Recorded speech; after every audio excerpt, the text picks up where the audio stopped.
Welcome to another of Hannah's modern-day parables. This one is called The Wedding Dress.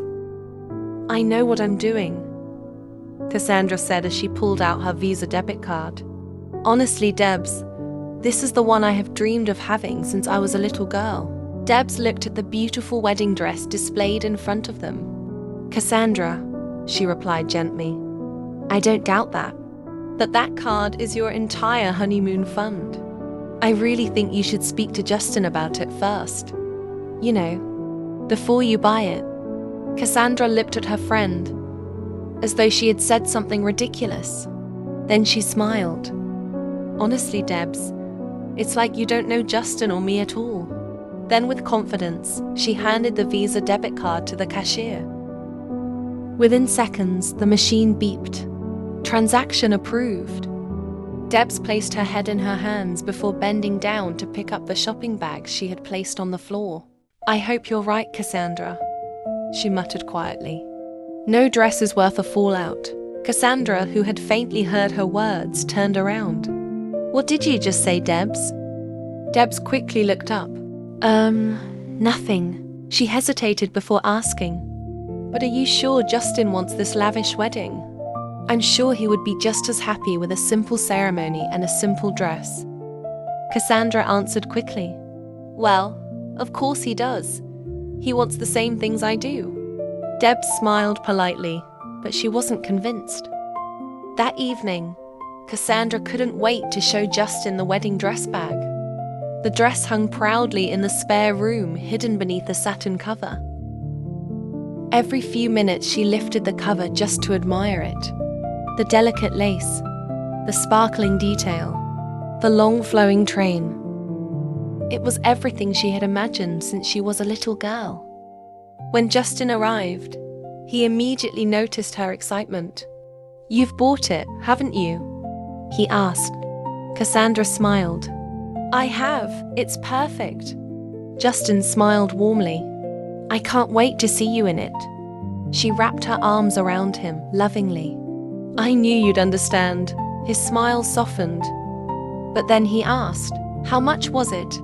Cassandra became quiet. Well, let's just say we need to revise honeymoon destinations. Justin looked confused. The honeymoon fund? He scratched his head as he tried to grasp what Cassandra had just told him, then repeated. The whole honeymoon fund? It's okay, Justin. It's only money. Looking towards the spare room, and with slight annoyance in his voice. Cassandra, why didn't you call me first? Just to ask if I'd be okay with you doing that. Because I knew you would be, Cassandra said, looking somewhat confused. She continued, at least I thought you'd understand. For a moment, there was silence.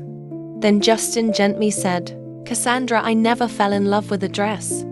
Cassandra frowned, then replied, I've dreamed about this wedding for years. I just wanted everything to be perfect. Justin looked at her. I don't need perfect, Cass. I just need you. Cassandra folded her arms. But Justin, you know how people are. Everyone always criticizes the dress. I just want to make sure I have a statement dress. She paused. The honeymoon is for us to enjoy. No one but us cares about that. Justin looked at her with a shocked face and said quietly, so we've sacrificed something we'll share together, for something other people will admire for a few hours. Cassandra didn't answer.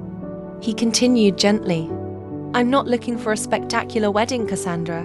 I'm looking forward to beginning our life together. I would marry you in the village hall. I'll marry you barefoot. I'll marry you wearing a simple white dress from the high street. His voice softened. Because the wedding isn't about the glitz and glamour. It's about us, you and me. Cassandra looked towards the spare room. Now she saw the dress differently. Yes, it was beautiful. But it isn't what will make her wedding valuable. That night, Cassandra battled with sleep. Justin's words kept replaying in her mind. So we've sacrificed something we'll share together, for something other people will admire for a few hours. Because the wedding isn't about the glitz and glamour. It's about us, you and me. Over and over, those words echoed. For the first time, Cassandra allowed herself to truly listen to Justin's words. Truly listen, and she heard what he was saying. When morning came, she woke with a heavy heart and knew she had made a mistake. She had underestimated Justin's approach to their wedding. He wasn't concerned about the flowers, the venue, or the dress. He was simply happy that he was marrying her. Everything surrounding the wedding was never about impressing people. It was his way of making her happy. Cassandra realized something painful in that moment. She had expected Justin to sacrifice more than he was ever willing to. She had expected him to put aside what mattered to them both, so she could have something that mattered mostly to her.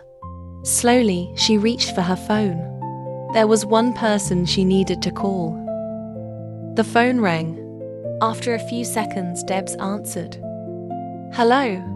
Before Debs could say another word, Cassandra blurted out, "I need to take it back."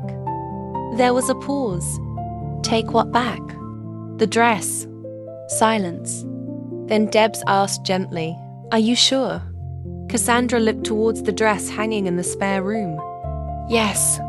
I thought I wanted the perfect dress, but I don't. I want the perfect marriage more." She took a deep breath. "I don't want to spend our beginning trying to prove something to people who won't be there when the celebration is over."